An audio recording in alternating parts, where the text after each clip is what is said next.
Here's everything that happened in America in the last 12 hours. Border Czar Tom Homan met with Minneapolis Mayor Jacob Frey as the White House sought to de-escalate the Minnesota enforcement surge. City officials said some federal agents will begin leaving while investigations continue. President Trump signed an executive order to speed rebuilding after Los Angeles area wildfires by letting residents use federal funds through self-certification, bypassing permitting steps. Governor Gavin Newsom said funding is the main barrier. DHS told Congress that 2 federal officers fired their weapons during the encounter that killed ICU nurse Alex Pretty in Minneapolis. Officials said body camera video is under review as investigations move forward. Italian officials criticized plans for U.S. ICE agents to assist security for the Milan Cortina Winter Olympics. U.S. officials said the agents will support diplomatic protection and coordination, not immigration enforcement. Texas Governor Greg Abbott ordered state agencies and universities to halt filing new H-1B visa petitions while lawmakers review the program. The directive doesn't affect existing holders and requires agencies to report usage.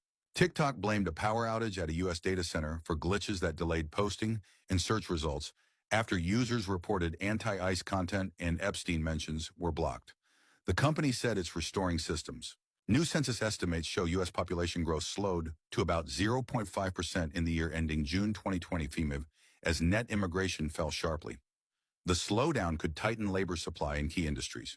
New York City Mayor Zohran Mamdani briefed residents during a major snowstorm while wearing a custom-embroidered Carhartt jacket made for the city.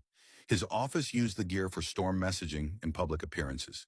The sex trafficking trial of Orrin, Tal, and Aylin Alexander opened in federal court on Tuesday. Prosecutors say they used wealth and access to lure women and assaulted them. The brothers plead not guilty. NTSB investigators said FAA oversight and safety gaps helped create conditions for a deadly crash near Reagan National Airport.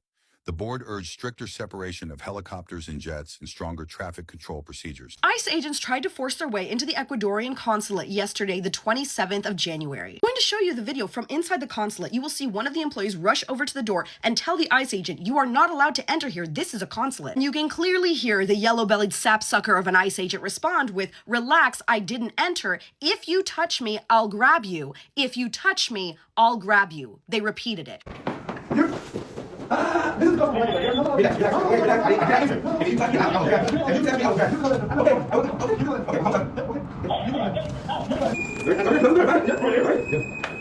To be clear, ICE agents do not have any authority or any legal right to be inside of a consulate of another country. This is a serious violation of international law, specifically the 1961 Vienna Convention of Diplomatic Relations. Of course, the comment sections on those videos is exactly what you would think of, filled with people whose parents were brother and sister saying, "Who cares if we go to war with Ecuador? It's just Ecuador. People die in war." These things are being said by people on the other end of their screens, myself included, because I'm not going to war, but somebody has to go and fight those things if it happens. Consulates are supposed to be a safe space for a reason. The people there are going there for a reason, usually to fill out paperwork. So now we have government-issued cowards drunk on stolen authority trying to exert power they do not have because they have been allowed to be unchecked in every other aspect since this started. That's why we say it doesn't matter when people say, well, this is what ICE can or cannot do legally. They're doing it anyway. We will one day have our own version of the Nuremberg trials. Maybe we'll call it the Twin City trials, but it will not be enough. It will never be enough because they are already getting away with things now.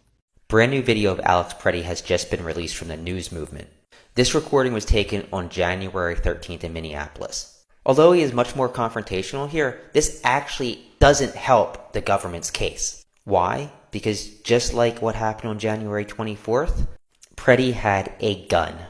They didn't take it, they didn't pistol whip him, or shoot him 10 times. These agents acted within the law. Hey, Italy, don't worry. ICE totally respects other countries' laws and boundaries. Like today, when an ICE officer tried to force his way into the Ecuadorian consulate in Minneapolis, and then when he was told he couldn't enter because it's a consulate and operates under international law, he threatened to grab the consulate officer if he touched him before he finally agreed to leave. Kind of two options for how they ended up there. They either got sent there, which is really, really bad, or they went there by mistake or didn't care where they were, which is also really, really bad. This is already an international incident because the Minneapolis Ecuadorian consulate had to file a note of protest with the U.S. Embassy in Ecuador. But can you imagine what's going to happen invariably when some illiterate ICE agent grabs somebody with diplomatic immunity? But don't worry, Italy's foreign minister said it's not like the SS is coming to Italy. Again, by the way. We're like a couple weeks into 2026 and they've already performed 2 extrajudicial killings. They've been breaking down doors and abducting elderly Americans without warrants. They've been using kids as bait.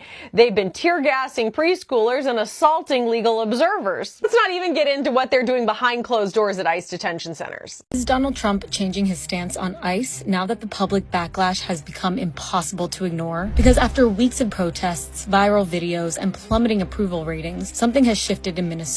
Trump's immigration approval has hit a new low, following outrage over ICE operations in Minneapolis, where 2 civilians were killed in separate shootings by federal agents, a mother of 3, Renee Nicole Good, and a nurse, Alex Pretty. Both deaths sparked nationwide protests and viral footage that many say contradicted the administration's version of events. At first, the White House doubled down. Trump labeled Renee Nicole Good as a professional agitator, defending her shooter, Officer Jonathan Ross, framing his actions as justified. This angered critics and the public, who accused the administration of gaslighting them. But behind the scenes, there seems to have been a switch in strategy. After a 2-hour meeting, Trump reportedly grilled Homeland Security Secretary Kristi Noem and then sidelined her from the Minnesota operation. Instead, Trump handed control to longtime ICE hardliner Tom Homan, who he said will report directly to him. And notably, Trump broke with Noem's language. He told the Wall Street Journal, "I don't like any shooting." And DHS Secretary Kristi Noem must resign or face impeachment.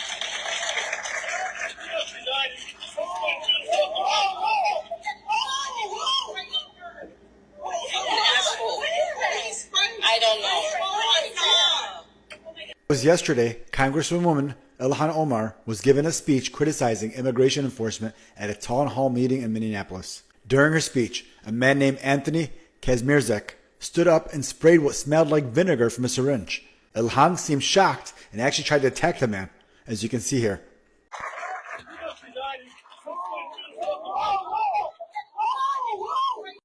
Afterward, she continued her speech, but one thing doesn't add up to me in all this.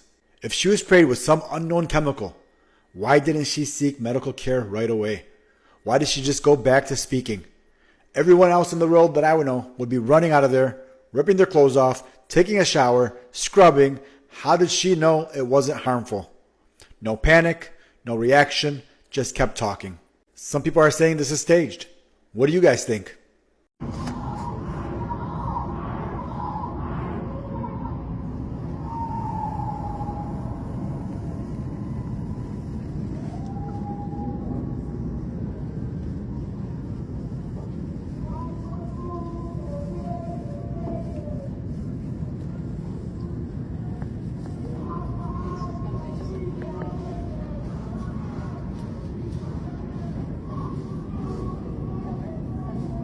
This, brother.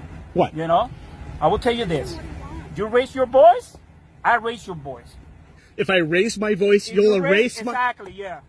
Yeah. Are you serious? You said if I raise my voice, you'll erase my voice? Yes. This, brother. What? You know, I will tell you this. You raise your voice, I raise your voice. If I raise my voice, you'll erase my... Exactly, yeah. Yeah. Are you serious? You said if I raise my voice, you'll erase my voice? Yes. Whatever you guys think is happening at ICE detention centers, I can guarantee you it is 10 times worse, coming from a lawyer's perspective who has actually been inside of one. Hi, I'm Lainey the lawyer, and I wanted to share my experience in these detention centers just so you guys understand the gravity of what's happening inside of there. In 2017 and 2018, I frequently visited the detention centers. I was working at a law firm at the time called Jones Day, which had this amazing program at the border. I don't know if they still do.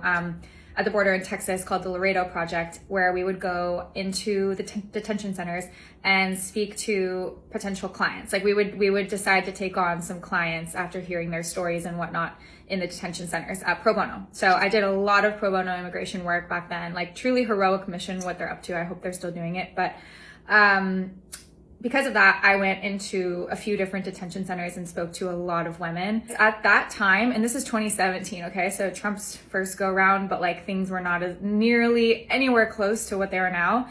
There were signs in every single meeting room and plastered all over the entire premises with like a phone number to call and what to do if you're sexually assaulted in a detention center. Like it was so prevalent even back then. And now it's like we're getting actual reports that people are doing that now. So you can only imagine if it's actually getting to the stage that it's being like outed in the news. It has been happening behind the scenes for years. And I just feel like some of these attacks in part and like these kidnappings, like, I don't know. I mean, they're taking people that they don't even know their immigration status, tossing them in there and having their way with them. So I just like, I don't really know what else to say beyond that other than it is so much more atrocious than you can wrap your head around. I just wanted to share my experience, like, because I have gone in them and I don't think many people have, most people haven't. And that was his first term, and we all know just how much worse it is now. You can bet that the vast majority, if not all, of the women and children in there are being assaulted, and there's no consequence, there's no protection, there's no support for them. Oh my God. It's atrocious. And I wanted to share my experience as a lawyer who feels truly powerless. My heart goes out to everyone. Don't get iced, baby. ICE is at it again. Federal immigration agents have been under intense scrutiny after a series of fatal encounters in Minneapolis, Minnesota this month. On January 24th, 2026, 37-year-old Alex Jeffrey Preddy, a U.S. citizen and ICU nurse, was shot and killed by U.S. Customs and Border Patrol agents during a protest against a large immigration enforcement operation known as Operation Metro Search. Preddy was reportedly observing and filming federal agents when a confrontation occurred that led to him being shot multiple times and pronounced dead at the scene. The agents involved have since been placed on administrative leave as investigations continue. This shooting followed another earlier this month on January 7th. Renee Nicole Good, also a U.S. citizen and mother, was fatally shot by an immigration and customs enforcement officer during an enforcement action. These two deaths have sparked widespread protests in Minneapolis and across the country, with demonstrators demanding accountability and major reform to federal immigration enforcement practices. Public reaction has been broad and intense. Political leaders, civil rights advocates, and nationwide polling now show growing concerns over the use of force by ICE and related agencies, with support rising for discussions about the structure and future of immigration enforcement. Officials from the Department of Homeland Security maintain that agents acted in self-defense, but video footage and eyewitness accounts show otherwise and have raised serious questions about those claims, prompting calls for independent investigation and transparency. I'm watching from Canada, and I just want to tell you that us black people, us non-melanated people, we told you that they were coming for the rest of yous. After George Floyd was murdered, we told you it's not just going to stop at black people. They're going to come for you poor people, you unemployed people, you disabled people. And then when they've done away with everybody who's not MAGA and white, they'll probably come for the rest of you who just don't agree with the new policies they'll want to put in place. You're basically living in 1946 Gestapo Nazi Germany. It won't be long before they round the rest of you up on trucks and take you to concentration camps. Remember that Alligator Alcatraz was only built in 8 days, and they could do it again. They broke both laws. They break federal laws and state laws. We're asking for the state agencies to do their job by bringing charges against the officers who killed those individuals. I think they're losing their entire mantle and operation around ICE. I don't think ICE can go to any other community after Minnesota, knowing how failure they had here and how much costly it was to the public. We are losing liberty. We are losing people. We need to show up and be a voice for the people who can't show up.